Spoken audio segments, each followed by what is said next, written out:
Bonjour Annie. Bonjour. Là, on fête aujourd'hui les 20 ans du PRCF, 20 ans de combat, de lutte quotidienne pour la renaissance communiste. Toi, en tant qu'historienne, ton combat pour sauver l'historiographie marxiste qui a tant apporté à la compréhension du monde.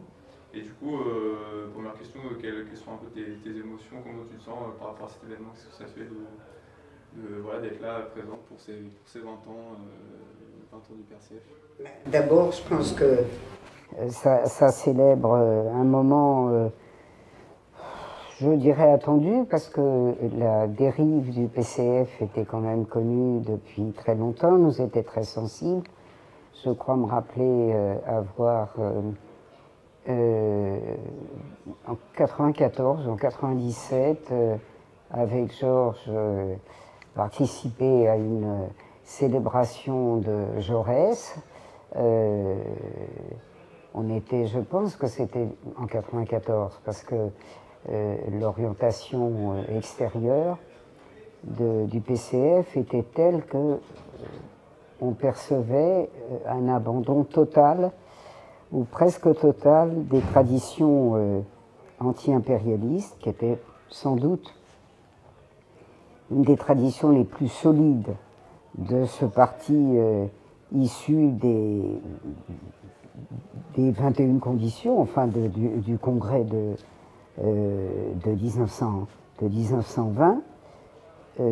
Et d'ailleurs, on a très bien compris qu'il y avait urgence, puisque quand la Yougoslavie a été attaquée et définitivement détruite par la guerre impérialiste de 1999, ce qui était redouté depuis un bon moment, s'est réalisé, puisqu'on est passé à ce qui n'osait pas être encore un soutien officiel de l'OTAN, mais qui était un nini. Moi, je m'étais personnellement fait dire par Pierre Laurent qu'une tribune dans l'Humanité, il se trouve que j'avais fait en 1994 une espèce de feuilleton qui m'avait été demandé par José Faure sur l'orientation en cours, c'est-à-dire les conséquences de la destruction de l'Europe orientale, etc., les menaces de guerre contre la Yougoslavie. Et donc, on se rendait bien compte qu'on allait vers ce qui a été en 1999 l'affirmation que non, la Yougoslavie, on pouvait la faire disparaître.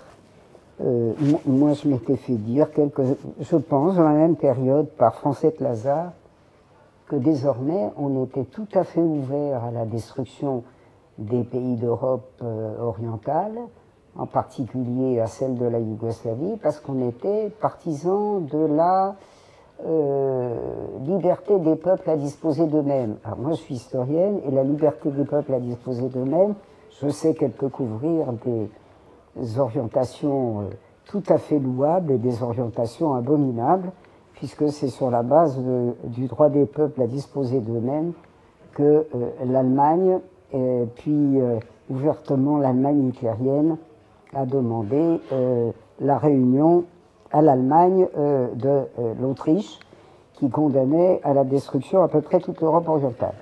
Je ne parle que de la politique extérieure, parce qu'il se trouve qu'elle a été un point de ralliement. Il était impossible, dans les années 90-2000, de continuer à accompagner ce qui était une destruction du PCF, enfin qui était, je dirais, quelque chose que je rapproche toujours de ce qui est arrivé aux guédistes entre les années 1880, 90 et 1914, et qui a débouché sur le drame, enfin pratiquement le crime par rapport à ce qu'était le guédisme, de l'adhésion à la Première Guerre mondiale, c'est-à-dire de l'adhésion à la boucherie impérialiste. On était exactement dans le même cas de figure. Alors, moi, je dirais en tant qu'historienne, parce que c'est vrai, mes activités sont largement réduites à l'histoire, si je puis dire. Je considère que une prise de position historique, une vérité historique, ça a des conséquences, sur le réel. Quand il se trouve qu'on est une personne engagée dans un mouvement, dans un parti, c'était mon cas, puisque moi j'avais adhéré au PCF, j'avais 16 ans. On ne peut pas ne pas mettre en accord les positions qu'on estime honnêtes, les positions scientifiques, les positions de vérité. On ne peut pas ne pas les mettre en accord parce qu'on a choisi une orientation combative avec les adhésions originelles. Et moi, mon adhésion originelle, c'était mon adhésion à un parti communiste. Ce parti n'était plus communiste. J'étais en contact avec des camarades, ma foi, qui avaient adhéré au Parti communiste sur des bases tout à fait similaires, qui étaient conscientes d'une dérive qui était, au sens neutre du terme, une véritable trahison de tout ce qui était le marxisme-léninisme. Bon, j'ai attendu longtemps, j'ai attendu comme les camarades d'ailleurs, qui attendaient depuis longtemps et qui se sont dit qu'il fallait faire quelque chose. Et que ce quelque chose, ça a été la constitution du pôle de renaissance communiste. Voilà, je pense que c'était indispensable. Je pense, dans la conjoncture terrible où nous sommes depuis la liquidation de l'Union soviétique, je pense évidemment que c'était la solution indispensable et qu'il ne pouvait pas y en avoir d'autre. Évidemment, dans la conjoncture où nous sommes, qui est une fin de conjoncture offensive de l'impérialisme. Je dis une fin de conjoncture parce que malgré une situation qui nous accable tous, l'impérialisme est quand même, il faut bien le dire, malgré les apparences, dans une situation objective de défensive ou en tout cas je dirais, de grosses difficultés. J'ai l'air excessif parce que parler de défensive de l'impérialisme aujourd'hui, alors que la Palestine est détruite et que le Liban en connaît autant, ça semble un peu hardi.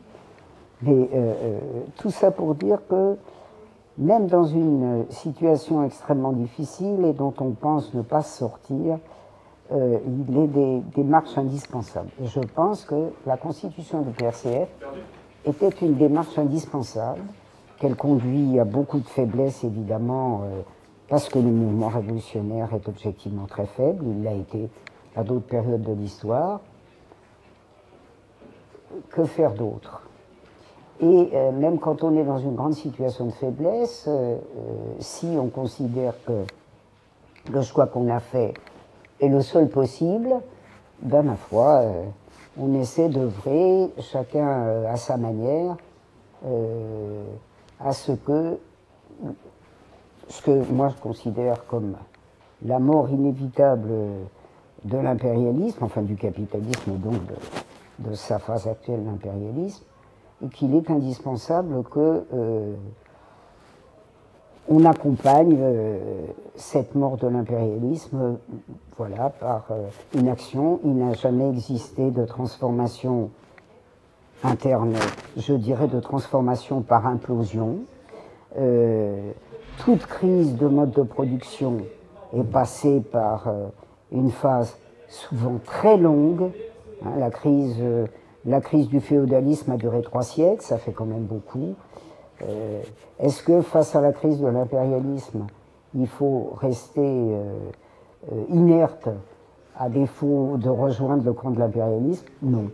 Donc c'était une bonne chose et je pense que ça constitue une base indispensable pour la reconstitution, ce qui est aussi indispensable, c'est-à-dire un mode d'organisation des salariés, de la classe ouvrière, des salariés en général, qui soit aussi efficace que l'organisation permanente, toujours efficace, de l'adversaire.